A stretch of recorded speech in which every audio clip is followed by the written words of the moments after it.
Olá, terráqueos! Bem-vindos a mais um Notícias da Semana, o quadro onde eu falo das notícias mais impactantes no Brasil e no mundo na última semana. Na última segunda-feira, dia 28, foi anunciado que o Brasil saiu mais uma vez do mapa da fome, segundo um relatório da ONU. E o que significa dizer que o Brasil está fora do mapa da fome? Significa que menos de 2,5% da população brasileira está em risco de subnutrição ou com falta de alimentação suficiente em algum grau de insegurança alimentar. Sair do mapa da fome significa que a maior parte da população brasileira está tendo acesso à alimentação. Desde 2014, o Brasil já estava fora do mapa da fome. Porém, com o governo Bolsonaro, o Brasil acabou voltando para essa situação grave de insegurança alimentar e subnutrição. Isso porque no governo Bolsonaro, várias medidas públicas que tinham sido tomadas nos governos petistas foram retiradas, o que fez com que a população voltasse a uma situação de insegurança alimentar. O principal indicador que a ONU usa para dizer que um país está fora do mapa da fome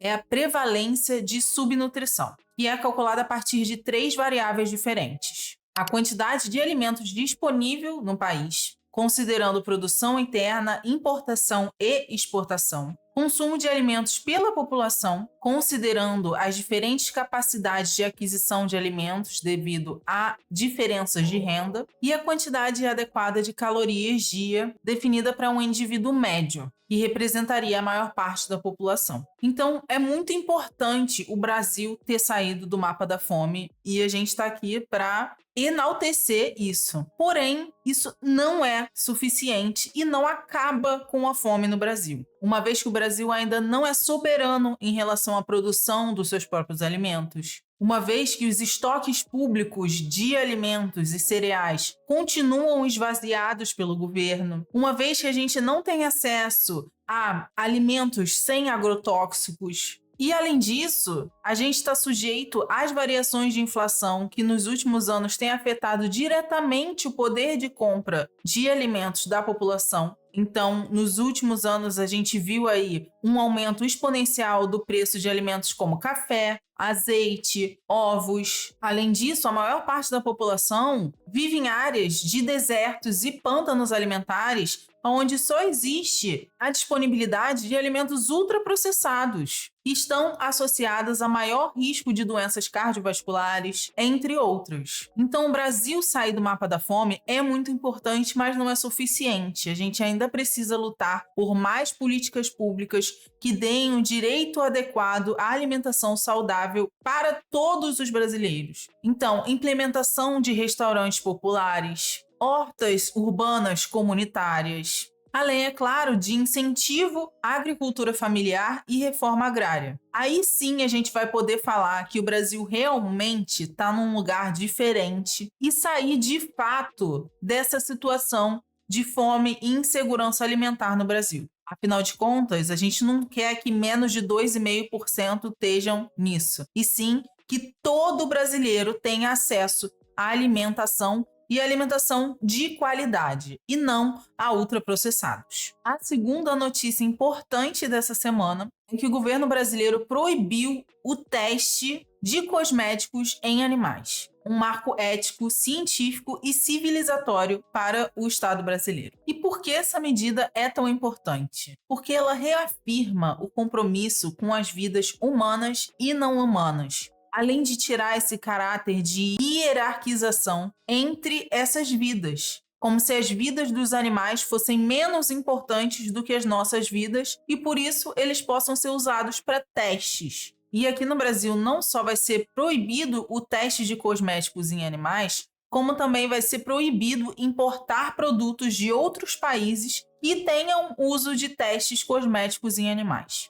Esse é um projeto que já está em curso desde 2013 e que precisou de 8 anos de trabalho para ser aprovado. E esse esforço veio de muita mobilização popular através de plebiscitos, abaixo-assinados virtuais através do site Change.org, que há 5 anos vão recolhendo assinaturas de milhares de brasileiros que eram contra o teste de cosméticos em animais. Segundo pesquisas do Datafolha, 8 em 10 brasileiros são contra o teste de cosméticos em animais. Portanto, aprovar essa legislação é um passo importante e coloca o Brasil numa posição de vanguarda na proteção dos direitos animais. Além disso, é muito legal a gente ver que a mobilização popular pode gerar frutos positivos através da lei. Então, essa notícia é um fato muito importante que aconteceu nessa semana e mostra o quanto a gente está avançando nessa questão de respeito aos direitos animais. E a última notícia da semana, infelizmente, é essa daqui. Mais uma tentativa violentíssima de feminicídio. Um ex-jogador de basquete agrediu a sua namorada com 60 socos, em mais uma tentativa covarde de feminicídio. Bom, no último sábado, Juliana Garcia Santos, de 35 anos, foi espancada com 60 socos no rosto pelo então namorado Igor Eduardo Pereira Cabral, de 29 anos, ex-jogador de basquete, e isso tudo aconteceu dentro de um elevador em Natal. A Juliana teve múltiplas fraturas na face,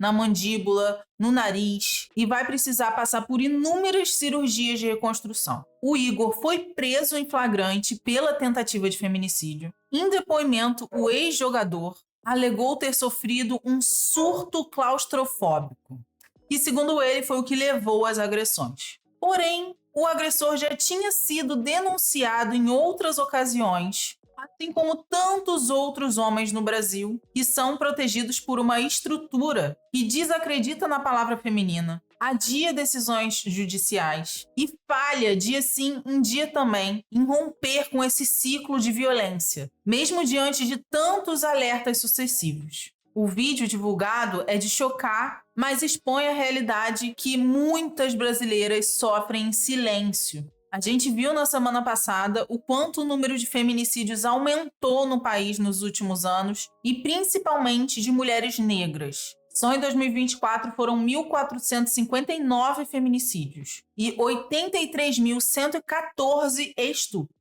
E esses dados só demonstram o quanto a violência de gênero é forte na nossa sociedade. E o quanto as mulheres estão desprotegidas em meio a tudo isso, porque a gente pode denunciar, a gente pode avisar que está tendo agressão, mas mesmo assim, no final das contas, a gente não é protegida por lei e feminicídio acontece mais uma vez. A Juliana sobreviveu, mas tantas outras não sobreviveram. Isso tudo é um reflexo da cultura de violência masculina da nossa sociedade. Esse modelo de masculinidade que desde a infância ensina a reprimir emoções, mas que ao mesmo tempo parabeniza comportamentos associados a essa cultura do estupro. Os meninos, desde novos, são ensinados que chorar é coisa de mulher, demonstrar afeto também é uma coisa feminina, e são punidos quando eles demonstram esse tipo de emoção ou ridicularizados. Mas, ao mesmo tempo, são recompensados com comportamentos frios, competitivos e agressivos. E crescem acreditando que se impor é dominar e que a vulnerabilidade é um sinal de fraqueza, exceto quando a dor se manifesta através da fúria, né? E assim a raiva se transforma numa linguagem afetiva. No lugar de diálogo, tem grito. Em vez de vulnerabilidade, agressões. E quando não tem limite nem consequência para isso, essa raiva vira violência, soco, agressões físicas, feminicídio.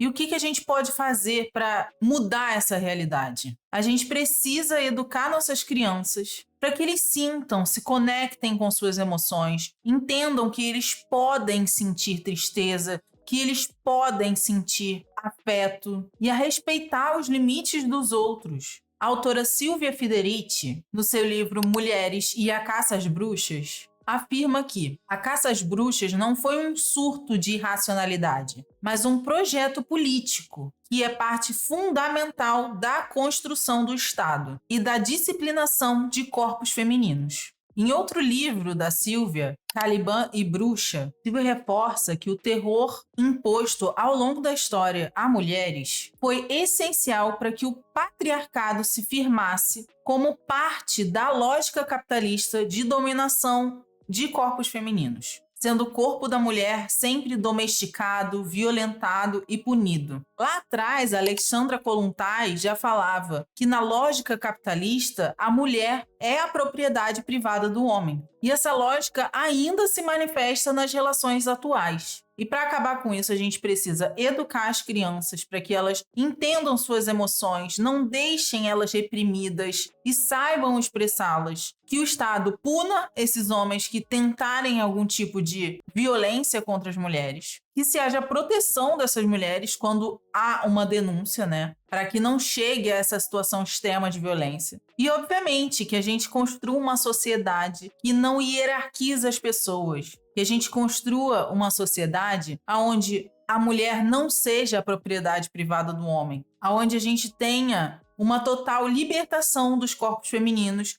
porque esse controle ocorre pelo capitalismo, porque nós somos as geradoras de novos trabalhadores. Então é preciso essa manutenção da nossa opressão para gerar cada vez mais trabalhadores alienados que vão deixar o bolso da burguesia mais cheio. Então é com profunda tristeza que eu venho aqui trazer essa notícia, mas eu quero que vocês peguem essa raiva que vocês estão sentindo e transformem em ação, organizando o ódio de vocês, para a gente construir uma sociedade onde casos como o da Juliana não aconteçam mais, onde a fome não seja mais um problema da nossa sociedade e onde a gente tenha um respeito mútuo entre humanos e animais. E é por isso que a gente luta. Então, essas foram as notícias da semana. Eu espero que vocês tenham gostado. Se você chegou até o final desse vídeo, já deixa aquele like, se inscreve no canal, ativa o sininho para não perder nenhum conteúdo novo. Comenta aqui o que você achou dessas últimas notícias. E se você gosta do meu trabalho e pode contribuir financeiramente, tem o Pix aqui na tela, na descrição tem o link do Apoia-se, ou você pode se tornar membro do canal para ter acesso a conteúdos exclusivos da área de membros. É isso, beijos e até a vitória!